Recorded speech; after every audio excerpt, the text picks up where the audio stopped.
Shaniqua, Jessica asked me to do her intro this week. She's just a little tired from doing nothing. So, what y'all doing? Y'all doing okay? Y'all doing okay during this pandemic? You gotta stay in your house and wear a mask and gloves. This ain't easy. Y'all doing okay? I've been doing shit. I don't even get out of bed half the time. Who the hell can get out of bed when you're so depressed?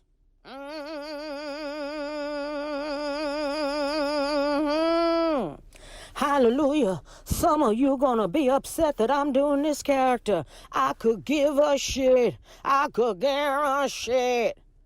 Nothing matter no more. You can't get upset about a voice or a word or a joke. You inside.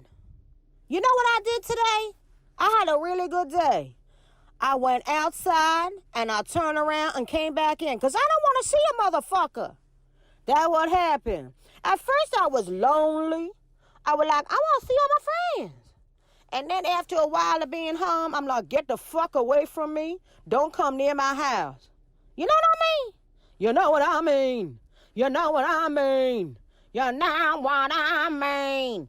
You on Jessica's Patreon? You know what Patreon is? Patreon.com/Jessica Kirson. You get the 2 podcasts early in the week. You get video that you can't see nowhere else. And you get special surprises. Jessica's also on Cameo. You can hire her and she can make a personalized video. You want to put love in it? You can go on Cameo. You can go on Patreon. You can join her on social media. I can't stop eating. All I want to do is eat. You know what I did last night? I got up from my bed, went downstairs, and I ate a lot of chips. You guys eat chips too? Who the hell eat chips? Sing if you eat a chip. Sing if you ain't a chip. Okay, guys, I'm telling you I'm officially losing my mind, but it's okay. This is Jessica. Thank you so much, Shaniqua, for doing that. Basically, all of my personalities are coming out now, and I just don't even care. I know a lot of you are hysterically laughing from what I just did, and I know some of you are feeling triggered. Listen, it's a character, it's a voice. I love her. She's inside of me. That sounds really bad, but she is. She's a part of me, and there's so many other things to be upset about right now than hearing me do a character. So I just want to give a shout out and a round of applause for the people who aren't offended and who are laughing and can let go in life. Please remember to do something silly every day. Laugh, have fun as much as you can because it's not easy. I love you all. I know how hard this is, and I'm here for you. And you're here for me. You guys are the best fans ever. Thank you so much for listening to the podcast. If you want to help me, people ask a lot, how can I help you? What can I do? Just spread the word, retweet, comment, whatever you can do. Tell one friend. If all of you tell one friend, it would be so amazing. I know some of you don't even have one friend, but if you do have at least one friend, please tell them about my podcast and my social media stuff. I'm sending you guys a ton of love, and it's all going to be okay. From every breakdown, there's a breakthrough. This is an awesome episode today. Thank you so much for listening. Hi, everyone. Welcome to Relatively Sane. I am here with one of my favorite people, Justin Silver. You're one of my favorite people. We just re-recorded that because I wasn't holding my microphone. You're all good now, Jess. I know. You are. You're one of my favorite people. We have like the Jewish neurosis. We're attracted to the same types of women. We got a lot in common. I think you're attracted to a lot other kinds of women than I am too, though. I don't think you have a wide variety of tastes, don't you? There's like I have buttons of things. Like someone can like hit your button. Do you know what I mean? So I have like different buttons, whether it's like mannerisms or body parts or certain like either emotional or physical attributes. Right. If someone hits a button, they hit that button. Sometimes it's all in like one package, which is dope, but yeah. Yeah. But I also have types. I like there's types I like. Right. You know, What's the type you like the most, or is there not one type? uh, my my girlfriends that I've been in long-term relationships with all look like stand-ins for the one before. Like it tends to be like I tend to like a tall, fit blonde, but I Yeah. also like I So like like me, someone that looks like yes, me. Yeah. exactly. But Uh-huh. I like shape. Like I don't like too skinny. Like I like a little, I like something to grab onto. But no one's kicking like, a sexy Latina out of the room that you and I think I to gawk at when they're know. walking by. Yeah. I mean, as long as they're damaged, that's very helpful. That's what I think about. I started dating this girl recently, and she's emotionally intelligent. She's cute. She's got like all these great things. And what I love about her is like her fit, and she's well put together because she's had a lot of shit and a lot of like trauma, but worked through it. Like I don't want someone who's like fucked up now. I want someone who's like in the process of bettering themselves and is self aware. Like you and I talk about that That's stuff all the time. good because I think when like a while ago you were just going for hot, like you weren't even. I mean, I'm sure there were other things, but you didn't care if someone had worked through their stuff at No, one point. Yeah. I always did. I Oh, always cared if someone really? worked through this stuff. Yeah, I just think that the range of where they were in that Mm-hmm. was if we talk about the corona curve, Yes. they were sort of here on the bell curve. There has to be like a certain level. They have to have reached a certain level of like proficiency in that. Otherwise, it's like, day one in therapy is not going to work for me. But Right. back to this chick, the cool thing about it is like, her home life is like, it's not like her home life's a mess, but like her stuff with her parents is all there. I'm like, oh, this is perfect for me because like I don't need your dad like qualifying me and going like, okay, so he does comedy and that brings in how much money? And excuse me, he's not washing the boat properly. Like Right. So the don't dad's tacky not pants guy around. me. Is the dad not No, around? he is, but I'm saying that the togetherness of that family Yeah. structure, I don't come from the togetherness of that family structure. So I like when there's like the fact that there's a similarity. I'm like, I can relax a little bit. Oh, You know that's what I good. mean? That's true. Like it doesn't matter. Yeah. How long have you Yeah. guys been dating? Where it's back and forth like here in LA, so it's just in the beginning stages of it, Mm-hmm. but it's someone I just really like. Oh, I'm Someone I happy really for like. you. You're so adorable.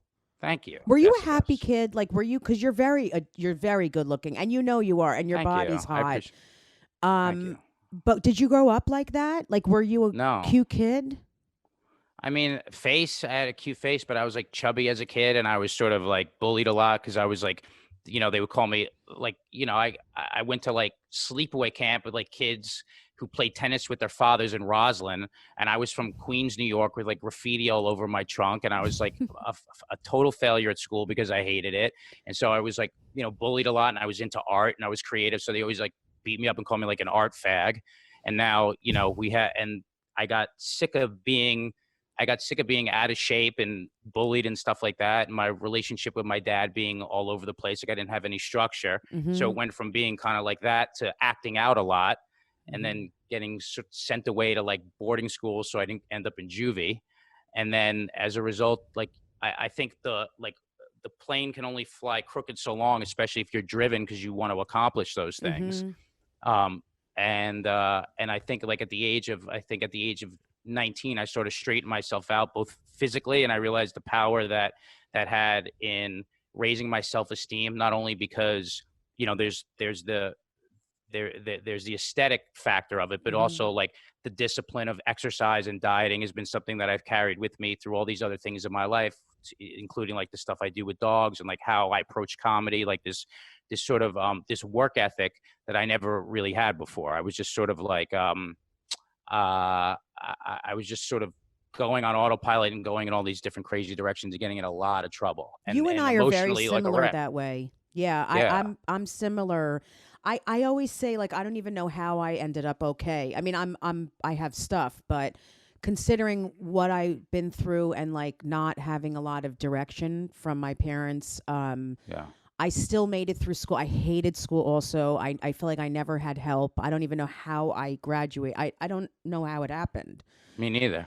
Yeah, but you are incredibly disciplined. Like what does your day look like? Do you wake up and look at the phone?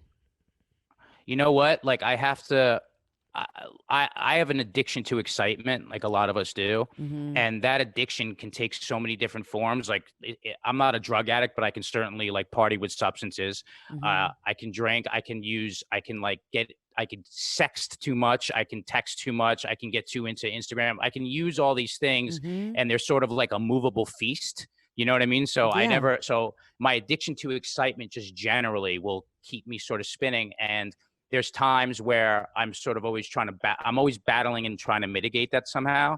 But like on a good day where I'm like, all right, I'll wake, like, especially if there's like dogs in my life that I'm working with and there's shows and things like this, I'll wake up. I, I eat healthy as shit. I'll have to get to the gym and do something physically, or I'll go absolutely out of my mind. And then I can, if it's something that I love doing, and this is why this quarantine has been like, there's so many silver linings to it. If there's no distractions, because I can get, I become Yeah. like this, like a kid who's like, you jiggle the keys and I'm going to that. Mm-hmm. But if you take someone who's driven, it's like you're going zigzagging all over the road because you're attracted to the next sort of shiny object. Yeah, of course. But when there's no distractions, if there's something that I love doing, I get so lost in the process of planning a podcast, recording the podcast, editing it, doing the social media on it, creating the artwork. And then like there's a bunch of little pots on the stove right now that are like that. Mm-hmm. I can just work basically from 9 o'clock in the morning till 3 o'clock in the morning because I'm just so interested in what I'm doing. So as long as I have like focus and interest, I can sit there and sort of put myself to anything. Yeah, I love that. I totally get it. I mean, but when you say you eat really well, I'm curious about this because you are in incredible shape. Thank you. When people see this and they check you out, they'll understand like you really physically take care of yourself. But when you like, what would you have for breakfast? What's an example of what you'd have? Like nuts?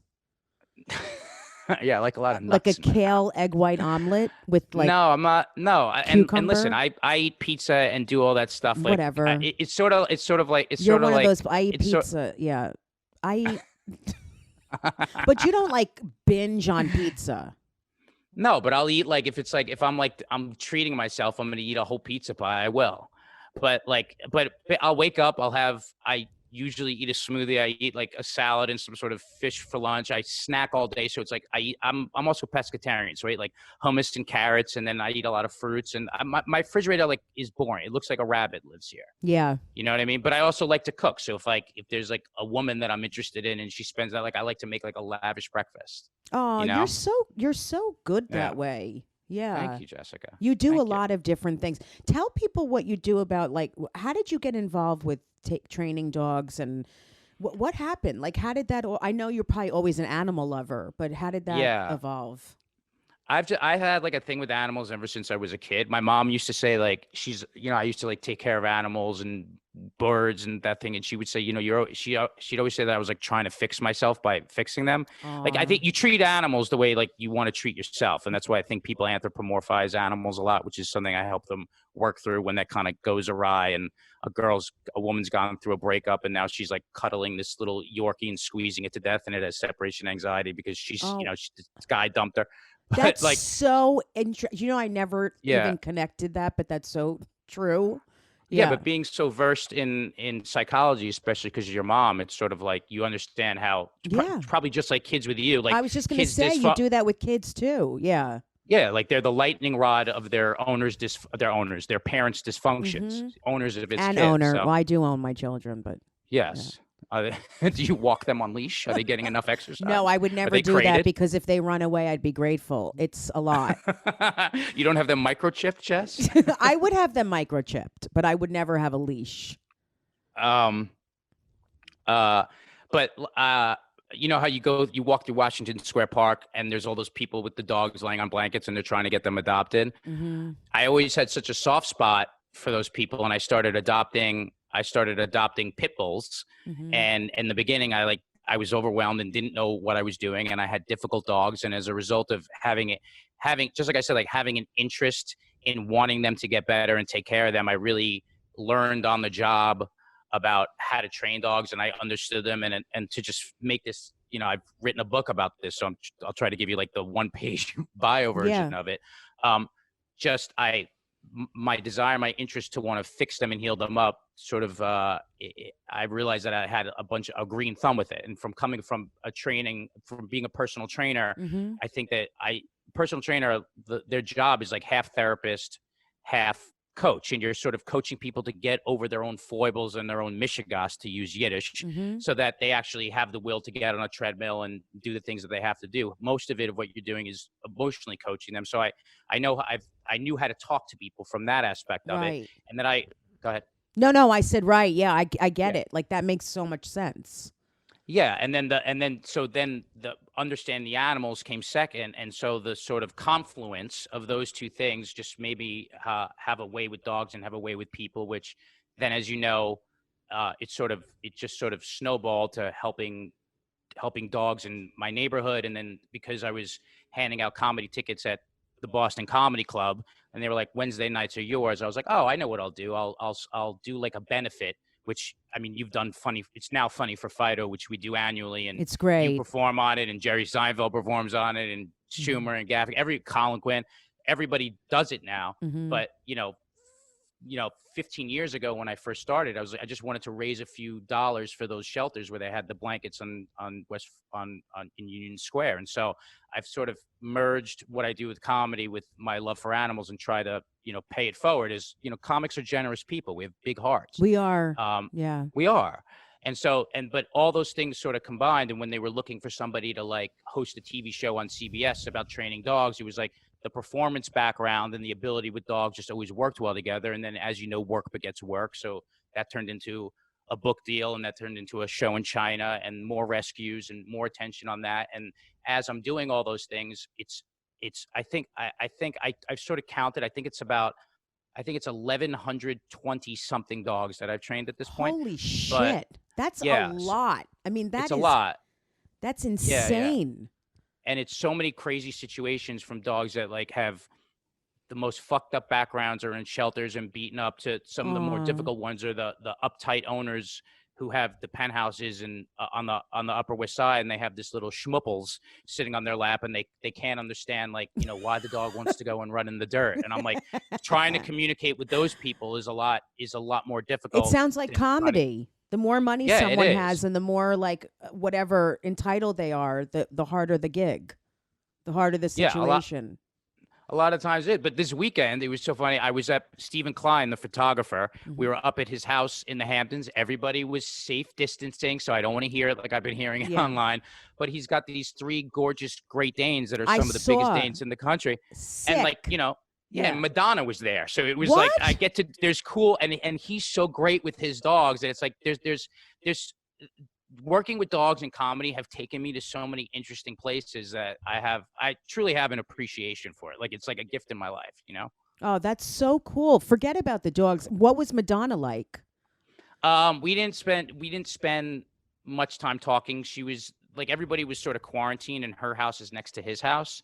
So as a result, all her staff and her kids they haven't left that place for like a month. And the same thing with my friend Steven, and I got tested before I went there. So we were keeping sort of safe distance, but because it was his birthday, we were safely spread out in a safe room. They were doing the majority of talking, but I was just like, the cool thing is like, the reason I'm there is because of my relationship with him, which is from dogs. And, he shot the middle page of my book, which is great. And he's come to Funny for Fido. So all these things just intersect in a cool way. Yeah. But she was sort of kind of nondescript in a way. Mm-hmm. It wasn't like, her presence wasn't lavish. Yeah, it was so fun. I was at the cellar once, just sitting at the table talking to someone, and in the corner of my eye, I just saw like all these bouncers, like huge bouncers. Like I knew someone was there. And I looked over, and it was Madonna, and I freaked out. I don't freak out when I meet celebrities, but for some reason, being around her, it was like her or Oprah or Angelina Jolie, like some huge person. It freaked me out. I couldn't believe she was right there. I don't really get starstruck unless it's somebody who's like it's not starstruck. I get like I get like blown away by being in the presence of certain people. Like there's musicians I've met who I've been like, I've loved this person's music. I remember when I sat next to Al Pacino on a plane. Yeah. And my dog's name was Pacino, and the collar says Pacino in big letters, and I kept trying to like subtly move it so he could like slide it so he could see it. But I was just like, this dude is just like my favorite actor of all time, and I get like, it's just it's not starstruck where I'm nervous or anxious. I just get like, I'm so excited to be in their presence. I know, it's weird. It's just a weird feeling to be next to someone so famous. It's and that you've grown up with. Yeah. How does it feel not performing? How are you feeling about not doing comedy? I mean, on stage. I know you're doing a ton of stuff, but it's interesting. I miss performing so much, and at the same time, there's been a part of me that's so needed a break because, as you know this, and we've talked about this a lot, how much the adrenaline late at night, the travel, it's like your system is going, the engine's getting revved and revved and revved. And after, you have a great show, you come down from that. And after you have a mediocre show, you're just wanting to do another one. After you have a horrible show, you want to put a fucking gun in your mouth. So I think our emotions are going like this all the time. And I was sort of thinking like, how am I going to give myself a break from all this while I'm doing it? And also living in New York and we're running all around. And my system was like, it was like taking a toll on me. So a part of me is sort of like grateful for the ability to relax a little bit. And also because there's no distractions right now, there's this, I got really depressed at first. I got really fucking depressed. Yeah, so did I. Oh my God. I got depressed. I felt isolated. The weather was still shitty. And I was just like, I started getting like conspiracy theory thoughts of like, what if this is created by the government? And I was like, what if society breaks down? And then, as a result, I was just like, all right, I have to figure out, like, I was going to bed at 6 o'clock in the morning. So here's a lack of discipline. I was going to bed at 6 o'clock in the morning, jerking off a lot, doing like grabbing at something to sort of like fill this void and make myself feel more comfortable. And then I was like, all right, focus on your podcast, focus on your writing, I hadn't been doing a lot of stuff with dogs, but I was like, let me start like fostering dogs. I have to like do something to get the focus off myself a little bit. So I started doing like FaceTime sessions with people because all these dogs are out of fosters right now. They're in fosters. They're out of the shelter system. So I started doing these sessions with people to like, so my day's been like really full and I feel very creatively like plugged in. So even though I miss performing, I'm like, all right, these are the things that I'll carry back to. But of course I miss the stage. Of course I miss the stage. I'm worried about like the ring rust of like getting up again and like our timing is going to be all over the place. Me too. I was thinking about that today. I was like, I feel like when I get back on stage, I'm not going to know what the fuck to say. I'm sure I'll get right back into it, like riding a bike or playing tennis or whatever I've done. But it's a weird feeling. I mean, it's been 2 months. The last time I performed was March 14th. So it's almost 2 months, which is insane. I had never gone more than, I think, a week and a half or something. And after you come back from a week, you're like, that first set is like, you feel it. You feel it. Right. Yeah, it's very strange. I feel like the more creative I am and the more plugged in and the more I reach out to people every day, even if it's a text, just something, I feel better. Like when I'm, like you're saying, in myself, at home, in my head, it's not good at all. No. I never go to a good place in my head. No, it gets dark. Yeah. Yeah. And what you were saying before, I just want to say, I think I've said this to you before, but like that addiction stuff, it's like there's 5 garbage cans and 4 lids. Like I always look at it like this. That's such a great So there's one metaphor. can of garbage that's like it's always open and you have to just make sure and check it out and look at it.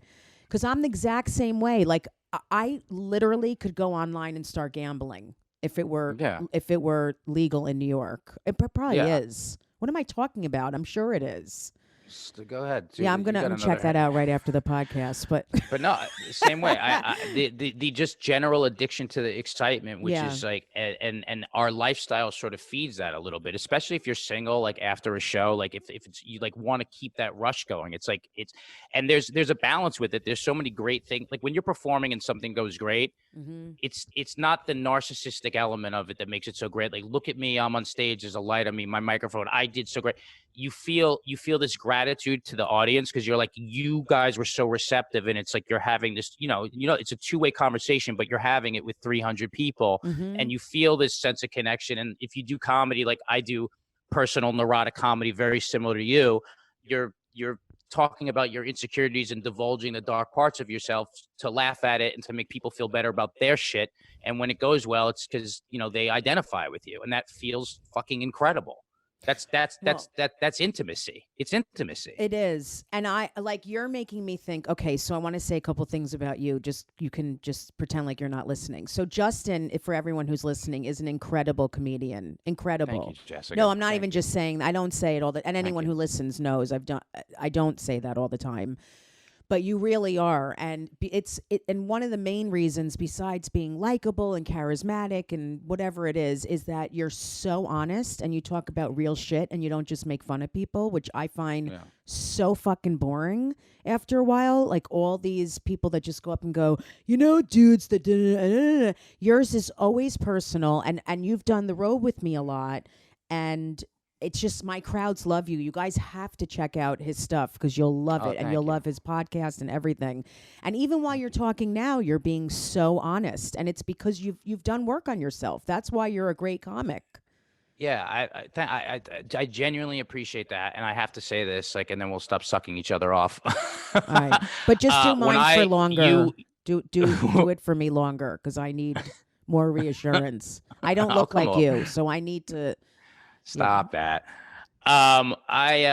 For me personally, it's wait, I lost my train of thought on that. You were going to compliment me. Yeah, I'm talking about you. We're talking about you. It's not about you for one second. No, I used to go to the Comedy Cellar, and there were the people that I would bring people. There were the people that I just wanted to see on stage, and it was always like, it was Dave Attell, you, and I wanted to see Godfrey Host, and I was just like, I was enamored by your ability. And I remember I would think about it like this. I was like, it was one of the reasons that I wanted to do comedy, because comedians to me seem like a magician.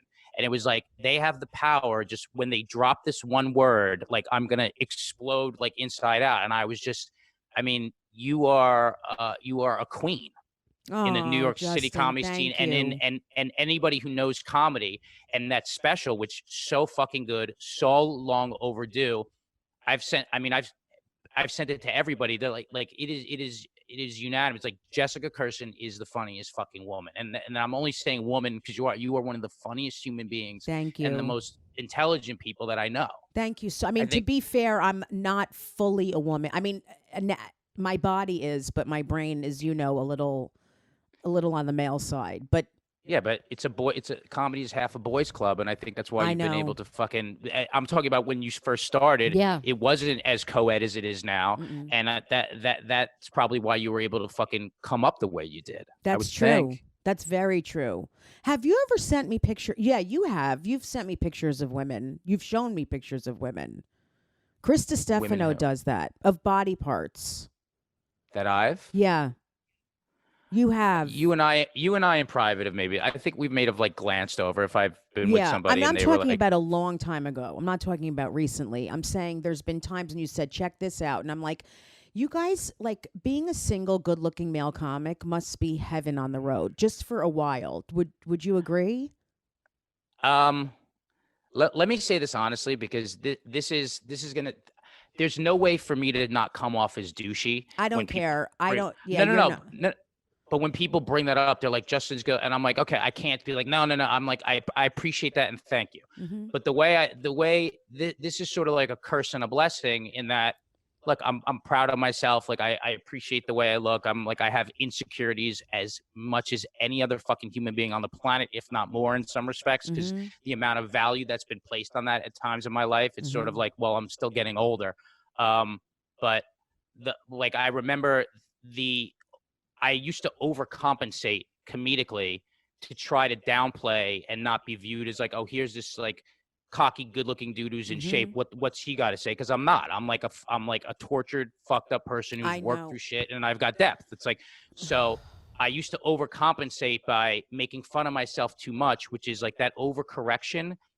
It's transparent. The audience knows the difference. And that's not really who I am. I like to make fun of myself, but then I'm pulling everybody in the fucking pot with me. Yeah, right? That's exactly how I am too. Yeah. It took me a while to gain an identity on stage where I was like, no, this is who I am. I'm comfortable with it. And I express myself on stage the same way I am right now with this podcast. Right. But the good part about that, and I think this is any sort of male comic, is that um, I don't think female comics get approached by men after shows because I think that men feel intimidated because Yeah. maybe there's like it requires a little bit of like a masculine energy to do it. Definitely. But as a man, I feel like if you're honest with your comedy, it's almost like now you know who I am. Here, what you see is what you get. Yeah. And if you're, you're certainly not gonna have trouble going up and talking to somebody after that. So, but my selectivity, because of I'm older, like my selectivity is like I'm looking for somebody that I want to love. I'm not looking for someone to just like fuck. I understand that. I know because you fuck so many. You're such an asshole. I didn't say that. I'm joking. I don't mean that. I adore. Do. No, I don't. And you know what I think? First of all, I know you What? very well, and I know you're not a cocky asshole. You're the furthest thing from it. I'm not. And anyone that knows you knows that. And also, you work really hard at looking a certain way, so you should own it.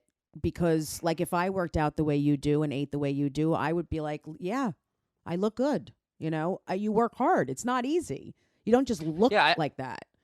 No, I don't do that simply for aesthetic purposes. Oh, I know. Do it for like, it's like, it has that benefit. And of course I appreciate that. And there's an element of narcissism. Like you'll see with my shirt off constantly and I kind of make a joke about it, but especially on No Disrespect with Vecchione, like I sort of play the character of that douchebag because it's so funny and so obvious and like on the nose. But like, the therapeutic aspect of physical fitness, I do this thing. I swear to God, like, if I'm struggling with something in my life, I do this constantly.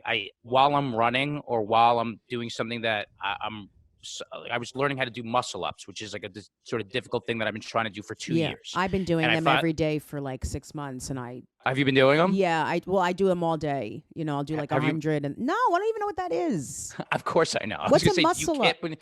It's when you pull yourself up on a bar into a push up. But I've been trying to doing stuff like, I've seen you do stuff at the gym. It's unbelievable. Thank you. Yeah. But I while I'm doing those, I seriously, I think about some sort of struggle in my life, like something I'm dealing with. And I'm like, if I can, like, I try to equate it to, I'm like, if I could finish this next 3 miles, that's the equivalent of whatever thing I have to try to figure out creatively that's frustrating me. The fucking conversation that is so uncomfortable that I have to have with somebody, relationship wise, like the script that I'm writing that I'm like so terrified to sort of flush out and write the log line for. And I'm like, if I can put myself to this task, then I can put myself to that task. And I like, as I'm doing it, I'm sort of meditating on this other thing. They talk about in yoga, like how the asanas, the positions, they're sort of symbolic of the different struggles that we go through life. And we have to find comfort in the discomfort of standing in that uncomfortable position. It's the same principle, except I don't like sitting there oming. I'd rather be like throwing something heavy over my head, but it's the same exact principle. I love that. I love what you just said. And a lot of people that listen to this look for tips to deal with anxiety, depression, and just being scared or anything, whatever it is. Yeah. But that's such a good thing to do in your head while you're like, to challenge yourself like that. Yeah. Cause I've had my anxiety disorder, which is like I'm telling you, through work, like 4 years ago, it was crippling to the point where like I went through like a 7-year depression, like 7 years, Jessica. Of constant depression? Do you of feel? Anxiety that I would put anxiety of the point of grabbing the sink panic attacks, like 7, like, and I was just thinking, I was like, how is this going to end? I was seeing everything from like spiritual healers, going on yoga retreats, meditating, being like, fuck it, I'll just do drugs and like try to make myself like act like I don't give a fuck, or the people who don't. Like I did so many different things, especially after I had that show on CBS, and then I went to LA, and I was like, I was looking at like flying to the moon in terms of like it being picked up for another season, and like here's your fucking brand at Target, and like it was like that scene from Entourage when all the different agencies are courting him, and like it like that. Yep. That's what was going on. And then I went to LA, and like we were on hold for so long, and then my life, like my everything went away, and I was sort of picking up the pieces, trying to figure out. And I had taken a real break from comedy. I was so fucking lost, and it was only like 4 years ago. Like, remember, I came back to New York, and I had to start all the way the fuck over. I remember completely. The most difficult thing I'd ever faced in my life, and it was right when I was hitting, I'm 43, so it was like right when I was turning 40. I was hitting like this fucking midlife crisis, looking at like looking at my financial situation, wanting to have kids, which I do. And I was just like, holy shit, like I have to start over and watch the pack of my friends who were so far ahead at this point. And I'm like, all right, these are jokes I wrote like 5 years ago. And I had to figure out how to like look at my feet, put my head down and work on what I was working, which was so difficult, especially because I get insecure and jealous of what other people are doing. And I have that whole compare and despair thing, like so many of us, like comics and addicts so do. hard. Yeah. Yeah. And then it was like, I wanted to like, I hated like being typecast as like, here's Justin, he's the dog guy, not the comedian. There was so much shit to work through, and just through therapy, through an appropriate amount of medication, which I think is such a good adjunct. If you don't like sit there and demonize, like, wow, you need pills, take it out. Shut up. I know. Like, I can't stand when people please. do that. I laugh Please. when people say that. Whatever. It's Right. so ridiculous. So someone should just fucking try to kill themselves, then take a pill every day. It's so crazy. Right. And it's not like that pill's like a panacea. It's basically like course. it's the same as a nutrition supplement. Yeah. Will make you being in the gym a little easier. Mm-hmm.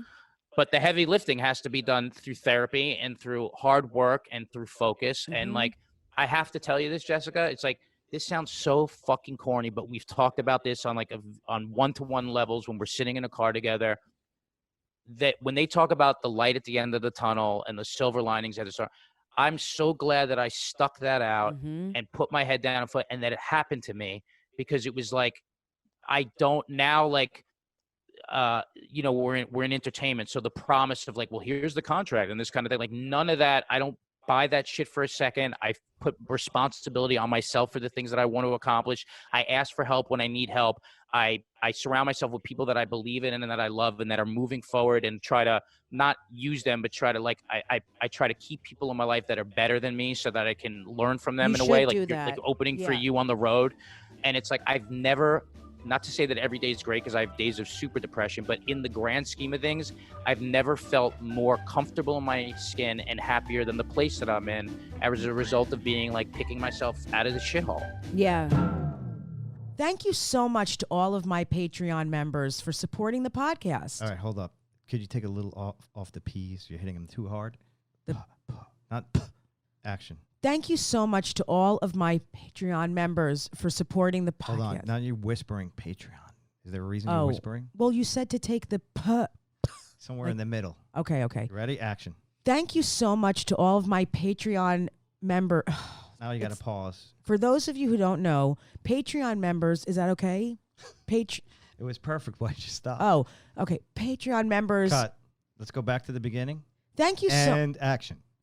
Thank you so much to all my Patreon members for supporting the podcast. For those of you who don't know, Patreon members get early access to the podcast, ad-free episodes, and access to monthly live streams where we talk more about... All right, let's take it back to the beginning. That was perfect. Do it exactly like that. I just did it well, though, Except but why are you finish it this starting time. over?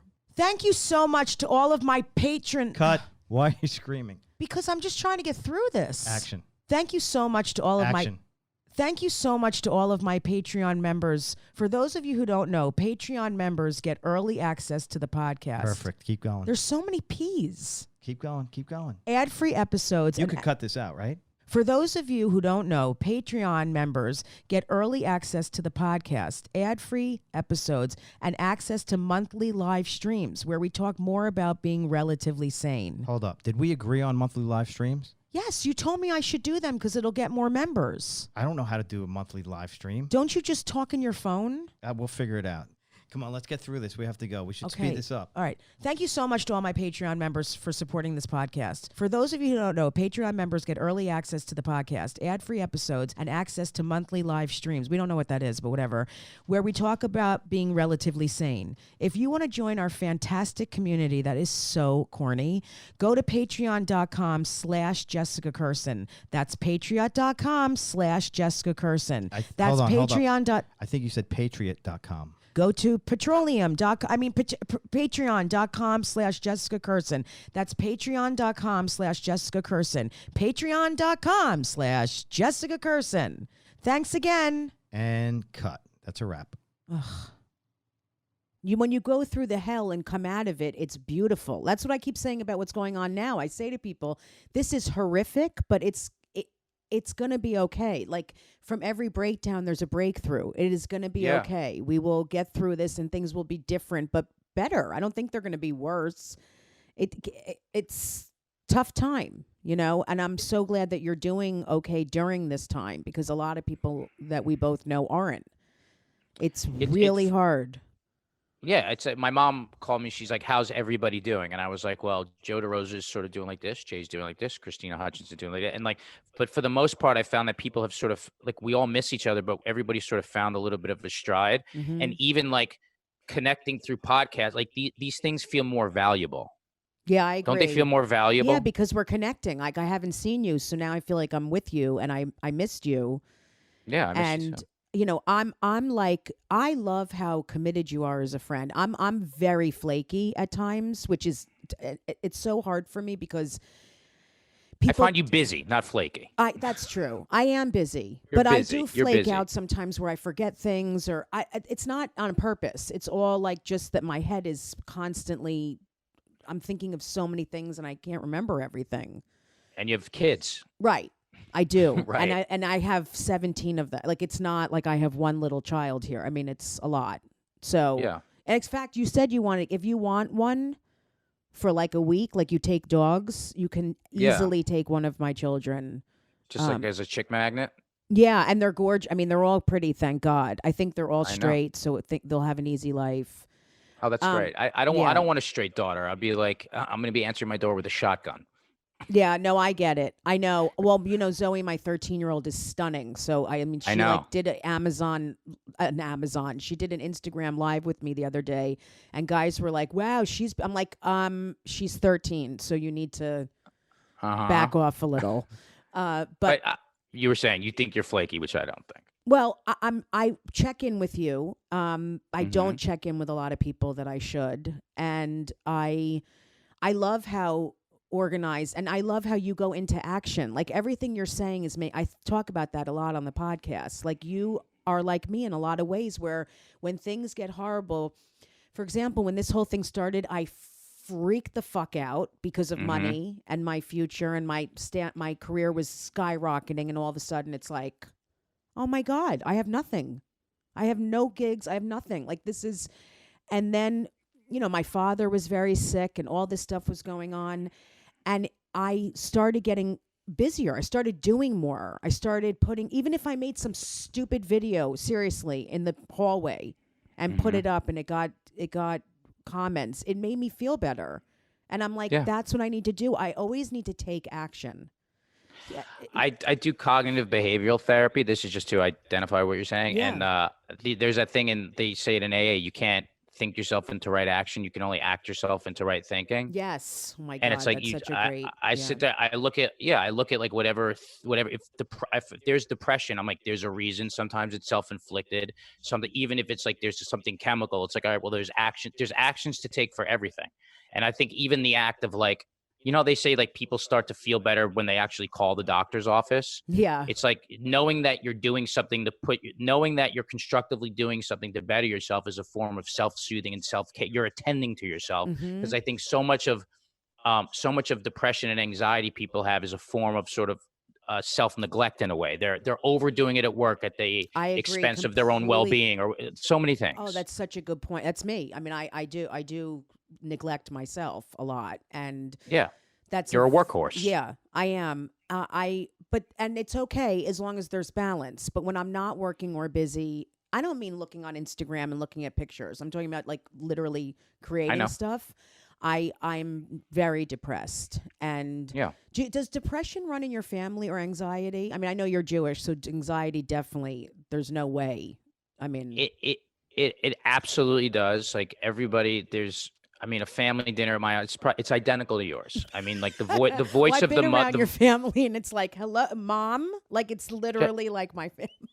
Jessica, the voice of your characters on stage are literally my fucking Thanksgiving tape, my Passover tape. I mean, we come from the same background. Yeah, we're Eastern European Jews in New York, pushy, like, and there's anxiety. And then my dad suffered from a lot of depression. And I think that, like, my grandparents are Holocaust survivors, and my grandma, they both passed, but they were like I didn't the know they people were who both raised me. Holocaust survivors. Yeah. Oh So my that God. I trauma. had no idea. That makes a lot of sense. It affects And the family, obviously. Well, yeah, and the biological, the biological expression of stress in terms of like you're talking like cortisol and adrenaline are carried in cells, which then you have a baby, they're in their cell. I mean, it's not like esoteric when you think about like the mind body connection. Like that's a legitimate thing. Like trauma, trauma is carried through genetically, but but in a way, it's sort of like I kind of think that like the buck stops. Not that like anxiety and depression isn't something that I'll continue to have and deal with, but I think I've learned how to deal with it. No, yeah. And it produces, don't you think? Like pain. I just did a podcast, and the episode was pain produces. Don't you find like you're driven by your anxiety? I mean, it can make you nuts, but no, 100%. I mean, when I'm not anxious or like ramped up about something, I don't care as much, and I'm completely. Like when I've said to my mom, I'm so nervous about a show, she's like, it would be bad if you weren't nervous. Then I'd be concerned if you were just not nervous, not a little anxious about it. Yeah, Right. it's and when your dad was depressed, I'm sure, did he go seek help like that generation? My dad was sort of not really that much a part of my life, and it was like my so much of my insecurities and so much of my drive comes from this desire to like want this dude to be around for me, and he really wasn't. And I say that my father passed, and I say that with love for my father, but I mean I could say this as clearly as I said it to him. Like I would, in so many ways, the opposite of what he did was what I would do with a kid. And I think the reason that I love like animals so much, and I try, and I'm so loyal in friendships, and I have so many people around me, people that I genuinely care about, is because he was a very like loving man, but at the same time, he wasn't. He didn't know how to like show that to me or he didn't take care of me. I wasn't taken care of. And as a boy growing up, I had this mother who was neurotic and probably felt guilt about that, and was working she was like a career woman, and she was working her ass off to raise me. And, she, if anything, spoiled me and enabled me, like, because I had this artistic ability, and she probably felt a lot of guilt. She's like, I don't give a shit how you do in school as long as you're always drawing, which you nurture with one hand, discipline with the other. But I had absolutely no discipline. And like any kid growing up, like you need the same way like you are with dogs, like dogs need like nurturing with one hand, but they also need to like fucking get their asses in line. And I need, like, as a boy, I needed a father, and I didn't have one. And it's like, especially with relationships, like not understanding the dynamics of masculine, feminine energy, and like tending to date a lot of very masculine women, and then the overcompensation of thinking you have to be like a chest beater as a man. All these things are things that I had to figure out in adulthood. And the cool thing about that is like, you kind of, if you write the map yourself, you're not blindly following it. You know what I mean? Yes. So it's sort of like I've had to figure these things out for myself, which I'd love to have a kid and like, raise them right. It's so beautiful what you just said. I mean, I really am very moved by it. I really relate to it. I was very nervous to ever have a child, because I didn't want to do things that my parents did. I wanted to do things they didn't do. I wanted to do things they did do. I was like, I don't know what the fuck I'm doing. I tend to do a lot of things differently. And when you said it stops here, I understand that. Like, I really get that. Yeah. I've had a lot more access to help and to therapy and different things to do things differently. And, it's so, the discipline thing is really hard when you have been, it's not like I was disciplined a lot, but I was yelled at a lot. I got into, so like, I'm always concerned about traumatizing one of my kids, and I have to do it. Like, it's not easy, but I have to do it because you train them. You're literally training them. And I feel the same way you do. Like, I wasn't trained in certain ways. So I was like lost. I had no idea what I was doing. And you're so competent, though. I see you with those kids, like your competence and your emotional intelligence. Like you're so competent and good with them. You're a good mom. Thank you.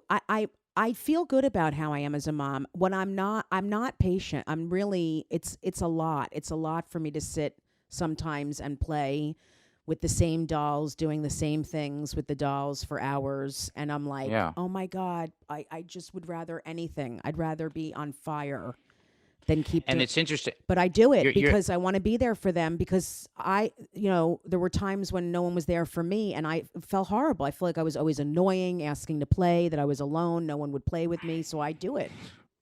while she was giving therapy upstairs. It's like you're being too loud. Downstairs.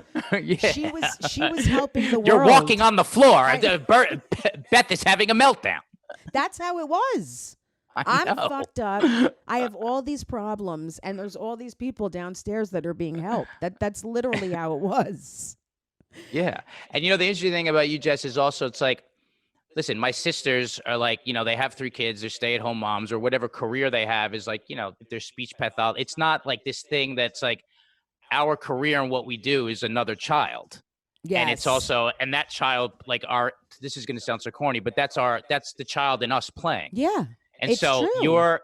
you're still, your youthfulness is like when we're on stage, where you're still a kid too who's playing. So you're like that part of you is not. So many people just they sacrifice everything for their children, and then they resent the shit out of them because they have no lives as a result. I know. Then there's people like you, Jim, who's producing this right now. These people who are like so active and playing and creative in their lives. That's a different thing than someone who's just like, yeah, I work this 9 to 5 so I can go home and feed my kids. Like you're an active participant in your own life as well as your kids. So, yeah, and that's not easy either. True. I mean, Jim Serpico, who's my manager, and we produce stuff together, and he produces this podcast and all the albums and everything. His 3 kids are all involved in his business and all help out, and they're brilliant. They're all brilliant. Yeah. And it's so funny. It's like my 13-year-old is an actress. I see my sense of humor in my kids. They're so silly. I feel like you'll be a really silly parent. Like your kids are going to love being around you because you're so fun. Dude, I love kids. I love being around my nephews. I love being around kids. I can't stand when parents' form of like parenting is like, here's the iPad. That makes me nuts, especially in like social situations. Like I see that in my own family a lot. And I'm like, these are formative years where he's learning socialization skills, and we're all having dinner and that kid's head hasn't left that that's changing the patterns of their brains. Absolutely. I see it. Yeah. I see it in my own kids. I see how Isabella was watching these little girls with their Barbies, and there was no cursing, nothing inappropriate, but they were like, whatever. And I'm listening to this, and I'm like, here we go. And then she started doing it every day. I'm like, honey, it's time to go to sleep. I'm not going to sleep. No. And like folding the arms. And it was literally from watching that stupid YouTube show, which doesn't have cursing or anything. What is? She was watching the cunt show. I just almost said the cunt show. I know you were going to. The Barbie cunt show. Yeah. Yeah. The bunt show. Yeah, they were like so rude. I'm like, you're not watching this anymore. I'm starting to dislike you. And you're only 4. So I would be terrified of the influence of social media and over-sexualized culture on especially raising a little girl. I mean, I think that because you're 2 women raising them and you're I know they're in like good hands with you, but I that would be a 24-hour job. The influence of all this media and a device in every kid's hand, like that's something that makes me be like, wait a second, maybe I should think twice about that. Well, it's kids. frightening. I mean, first I got to find a chick to get pregnant, but right. Well, it's frightening. Terrify me. It is frightening, but if you're on top of it, like Zoe is so innocent. I mean, she really is like, tells me what the other girls do and what they say and what the boys say. And I'm like, geez, they're only 13. The shit I hear, I cannot even believe it. Yeah, they're doing anal at 13 now. I know, because you can't get pregnant, which is not true. No, I'm joking. Really? No. Shit. That's how that was all my 4 form of birth children, control. Yeah. All 4 of my children were born anally. Oh, who gives a shit? No, they do all kinds of stuff now. It's like, I know anal I can't believe it. There's this brilliant TED Talk by this woman, Gail Dine. I did a Neurotica episode on it, and I was like, What's her so name? her name is Gail Dines, and she has this TED Talk. It's 10 minutes, but she's a psychologist, and she speaks at schools, and she's an author, and she has this 15-minute TED Talk called "Growing Up in a Pornified Culture," and it basically explains how the grooming process. She works with people, like she speaks to people in prisons who are pedophiles, and Wow. and she tries to analyze their brain. And like one of the things they said, they're like, there's the process of grooming for, like, they call it grooming when they're trying to basically fucking herd a kid into getting fucked. But they were like, well, the culture does it for us now, so it's so much easier. And she explains the effects that porn and over-sexualized culture have on both young boys and young girls, and women being over-sexualized, and young kids, like young boys, feeling like this is what they have to do and how they have to treat women, and the violence that's sort of involved in porn. And not like I'm a crusader on this sort of thing, but it's really helped me. Like, it's sort of like, once you see how the sausage is made, it's easier to become vegetarian. Yes. Like when you sort of look behind that all, and you're able to be like, wait a second, what's behind the screen of this? It's fucking damaging as shit. And not like, there's a million damaging things that people can use healthy. Like I can go out and fucking like drink a bunch of tequila and do a bump of blow one night. Doesn't mean I'm going to turn into a goddamn drug addict, but it's just something to really be aware of, as opposed to just being like, this is just okay. No, Things are that's okay and not incredible. okay. It's true that I want to see that. It's so true what you 15 just said. minutes. Did you stop 15 jerking off as much when you watched that, or was that someone else? Because a couple of people told me that they tried to work on that. I think I haven't watched porn in like over a year, and even at times, like I've sort of tried to force myself to watch it, and it's like, if I do, I can watch, like, it has to be like amateurs, like it has to be people who are genuinely getting off on the fact that people are watching them. It can't be anything like that's produced by like that industry in a way, because then it's like, it's almost like that's what'll turn me on now. But like, as a result of that, my focus has been so much more on like real people, and it's like, and it makes that so much better. And the interesting thing is, there's something called, like, so many people are desensitized from porn, and I certainly have been at a certain point, but what ends up happening, there's something called the recalibrating process, which is like, at first, like, you become dependent on it, you need to see visuals, but then after stopping watching it for like a month, your thoughts, it's like I was like 15, it's like I was 15 again, where it's like, oh, I could just see, like, I have a joke about it. I go, I jerked off to a bra catalog the other day. No models, just bras. Like, it's like you recalibrate to the way you were before the vice. And so it's like, it's sort of like you can taste things again. So like, real sex with people is so much better. Fantasies with people are better. And I'm kinky as shit. Like, if there's the girl I'm seeing, it's like, I'd rather do like FaceTime sexting with you. Like, forget about like watching porn. Like, let's make it right now. Like, I'm kinky as shit. And it's like, it just makes it more like, it makes it more connected and better, and it's sexier. Yeah. So I haven't been, my sex drive's as high, but I'm not just like, it's like I'm not eating. It's like, here's a good analogy. We'll make a food analogy. It's like how it becomes like how candy is supposed to mimic the flavors of fruit, but has none of the nutritional value. Yeah. So instead of like eating candy, I'm like eating better meals. So sex is better and more like fulfilling and erotic and sexy and nutritious emotionally. That makes complete sense to me. I totally get it that if you stop watching it for a while, that you can go back to like the basic things that would just turn you on. Same thing, and it's the exact same thing, and it's like, it doesn't require, like, you don't have any of that like feeling afterwards, which I'm starting to feel. Yeah, especially after I watched that TED Talk, I had a hard time being like, I had a hard like I stopped buying it, like when like women like doing anything like, and I'm this, I'm like, yeah, but I kind of know, like, there's a history here that's probably not that great. Of and like, course. I'm sort of feeding off of your dysfunction and contributing to this industry that's got like 75% of the women are sex trafficked, especially it's like, I just knew all this shit now. And I was like burdened with this information.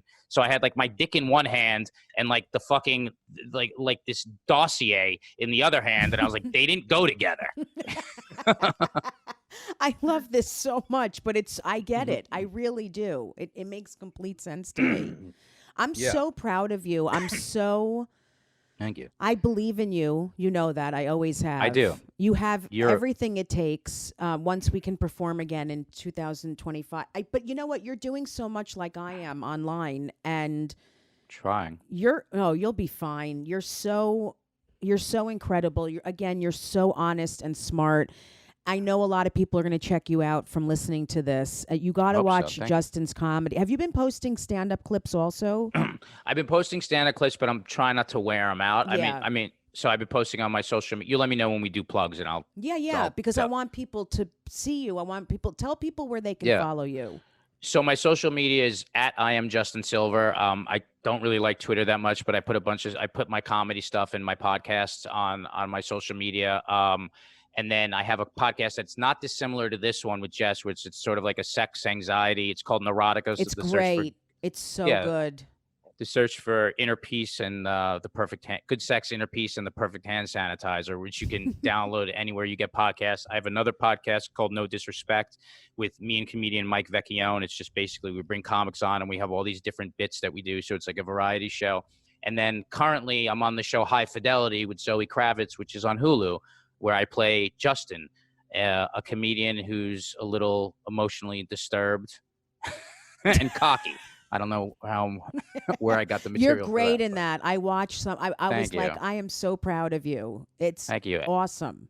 And I'm grateful to do it. Like, you mean so much to me, and you've sort of